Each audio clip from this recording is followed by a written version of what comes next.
ఒక్క దోమ కుట్టడం వల్ల మీకు కీళ్ళవాతం వచ్చే అవకాశాలు ఉన్నాయి అని చెప్తే నమ్ముతారా? అయితే నా మాట వినండి.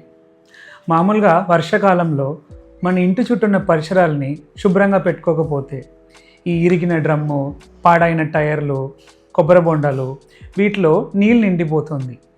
ఈ నీళ్ళలో ఎయిడిస్ అనే ఒక ఆడదోమ మెల్లమెల్లగా తయారవుతుంది. ఇక్కడ ఒక వైరస్ ఉందండి, చికెన్ గున్యా వైరస్ అని. ఈ వైరస్కి ఈ ఎయిడిస్ దోమ అంటే చాలా ఇష్టం.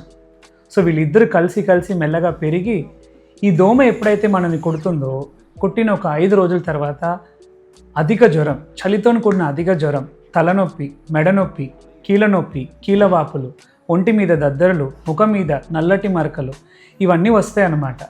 సరేలే, జ్వరం తగ్గింది అని నిమ్మలంగా ఉన్న ఒక వారం సందర్భంలో ఆల్ ఆఫ్ అ సడన్ కీళ్ళ నొప్పులు వాపులు మళ్ళీ వస్తాయి. ఒక 3 నెలలైనా కనీసం ఈ నొప్పిలు వాపులు ఉండి మనల్ని ఇబ్బంది పెడుతుంది అనమాట.